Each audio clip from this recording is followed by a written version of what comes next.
Buck may have retired in Toronto, but after the 11th inning of Game 7, the Blue Jays are really hoping the Buck doesn't stop there. With the whitest roster in the league, of course the Orioles had to sign a polar bear. The real question is whether he can get them back to the playoffs after a disastrous 2025.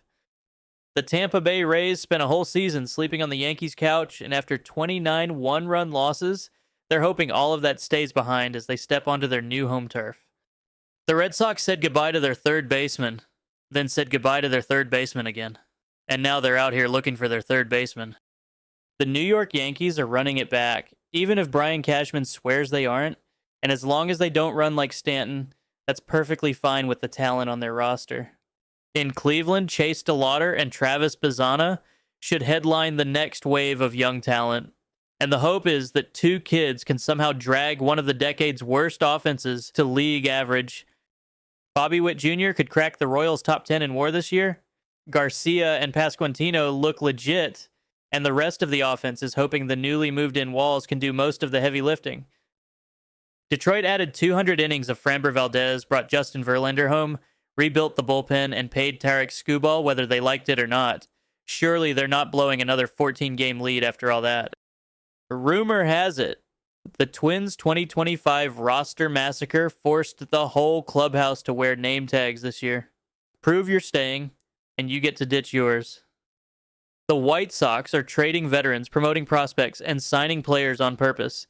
They swear they're a serious franchise. I just asked Munataki. The Angels had a choice this offseason. Fix the AC or fix the roster.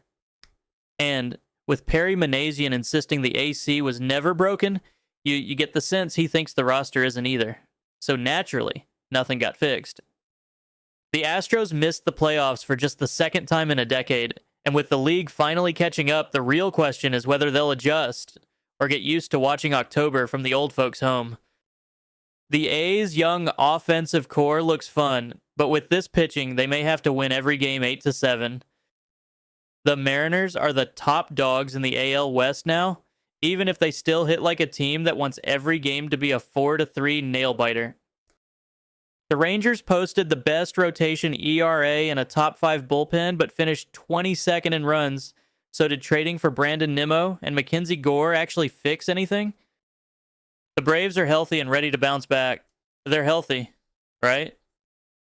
The Marlins keep adding pieces to their rebuild, like Owen Casey and all his strikeouts, which means we're in for a whole lot of K, see? The Mets keep trying to spend their way out of being the Mets, and yet they remain the Mets, unless the Nationals swear the decade-long rebuild is still in progress. They just haven't figured out who it's supposed to be built around yet. Apparently that's all part of the plan. Now that we all know Bryce Harper is apparently not elite anymore, we should all be scared to find out what Dombrowski thinks about the rest of the roster. The Brewers sacrificed yet another top pitcher to keep their deal with the Devil alive. Consider their postseason spot clinched. In St. Louis, considering how the Arenado and Contreras years went, you'd think the rebuild started years ago, but I guess that's just the Cardinal way. For Cubs fans, offseason additions could determine whether they're saying, "This is it," or "This is it." The Pirates have young pitching with potential, prospects close to debuts, veterans as placeholders, and once again, they look like a team that's almost ready to matter. Almost.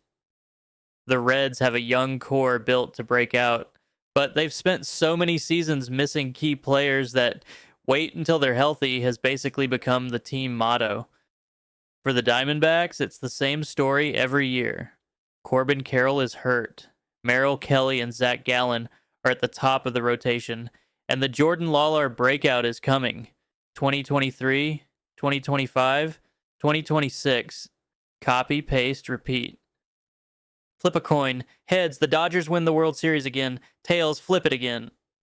The Giants pitching staff ran the third highest ground ball rate in the league last season. Ideal for Chapman and Adames, and absolutely terrifying for the right side of the infield.